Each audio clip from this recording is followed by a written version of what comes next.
Tales from the Mind, Autobiographical Murder. Charles Monroe leaned back in his chair, taking another sip from his glass of wine. He smiled as he looked at those gathered at his dinner table. The table was a long piece of polished dark wood sitting in the dining room of his expensive, but not overly flashy house in southern Maine. Those gathered were his closest friends and family. His wife Maria sat to his right, currently in a laughing conversation with his sister-in-law Fran. His younger brother Stephen was next to her and continued to fuss at their teenage daughter Tessa about what she was eating. To his left was his best friend of over 30 years. Tobias was another author who had got into the business, and the two had spent years bouncing ideas off of one another. Next to him sat Lewis and Claire, old friends from college who had acted as his first draft editors and researchers on more than one occasion. Charles smiled at them all, listening to their conversations and stories. For a fairly popular author, Charles could admit that he was rarely an outwardly happy man. Which actually helped his work quite a bit. It was very hard to write horror stories when one was in a happy mood all the time. At least that's what he told himself when he thought back on his years of success. He described his general mood with a low melancholy that bubbled just beneath the surface of everyday life.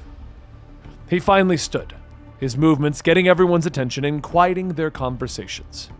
He looked at them one by one as he raised his glass. "I'm so glad that you could all join me this evening, though I imagine that Maria is even happier, as it means that she doesn't have to put up with my grouchy stories for another evening," he said with a small chuckle, to which everyone laughed or smiled. He waves his hands at them, dismissing his own joke. "I've asked you all here once again to celebrate the finishing of another long writing ordeal, though this one holds a special place in my heart," he tells them, placing his right hand over his chest.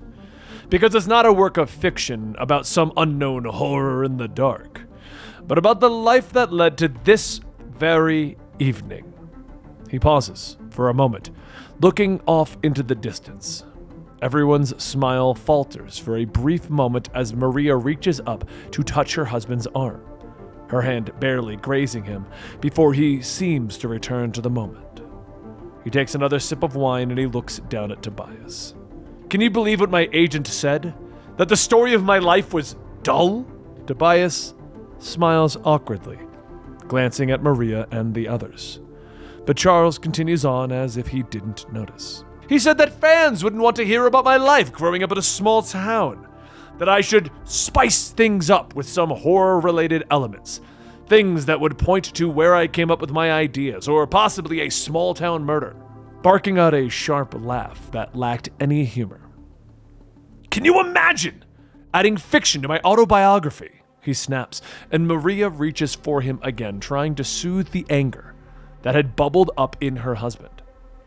He looks to her. "He said that how we met and fell in love was too boring, that I should think about adding a jealous ex-boyfriend or a girlfriend, someone who would try to come between us with murderous intent." "Well, that's just crazy," Maria says, looking around at the others, her eyes asking for some help in calming this irrational anger that has overtaken her usually docile husband. Charles nods, putting down his glass of wine. He shakes the table and spills over some of the liquid with his anger. "That's what I told him!" He sits back down before standing up again suddenly, sharply. "He just doesn't understand. He doesn't get where my horror comes from. But he's right. I've tried to live my life very quietly and calmly. I don't want to rock the boat or create a scene," he says, looking at everyone individually. His wife puts a hand on his forearm as he becomes calm again. "He doesn't realize that you don't need some sort of childhood trauma to create horror. You don't need some insane past relationship to understand the darkness that resides within each of us. Sometimes it's just there, just below the surface. Something that you hold down because you realize you can't let it out. That the only way you can release it is with your writing. Like when you're driving down the street and someone cuts you off. What I want to do is follow that person wherever they're going. Wait till they get out of their car and beat them to death with a crowbar that I've stored in the trunk." This brings gasps from those that have gathered. "But I don't. I put that energy into my writing. I let that rage spill out onto the page," he says, waving away their concern. "Or when we had Cooper all those years ago," Charles says, looking at his wife. She smiles at the memory of their first dog. "He made a terrible mess one time. I had taken a day trip and we came back to a destroyed house," he says with a smile, getting another laugh from the table. Charlie's eyes looking into the past again as he shook his head, the smile never leaving his face. "I wanted to kill him then, take him outside and beat him to death for what he had done, or let him loose to get run over by my car. Bury him in the backyard so that Maria could never find the body and I could just say he ran away." Everyone's smiles faltered as they listened to his words, and Tobias reached for his shoulder. "Are you okay, Charles? Maybe we should call it a night, huh? The stress of finishing the book is probably just getting to you." Charles reached up, patting his friend's hand.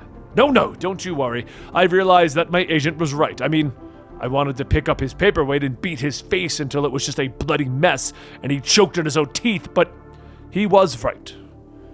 The look of horror filled Tobias's face and he removed his hand as if he was seeing his friend for the first time. Charles stood again, reaching for his glass of wine. "He was right. My fans, those that have stood by me since the beginning, deserve some true horror from their favorite author," he says, holding the wine glass high. "That's why I've decided to really spice up the ending of my tale."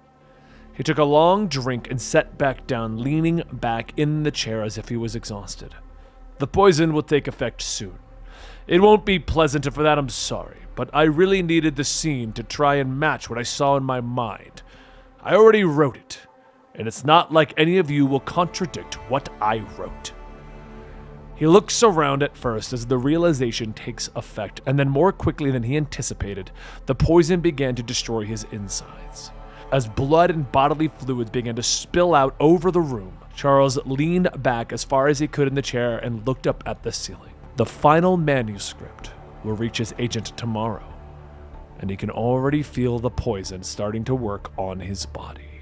If you enjoy our stories here, please consider giving this video a like and subscribe. And I'll see you next time, right here, at Tales from the Mind.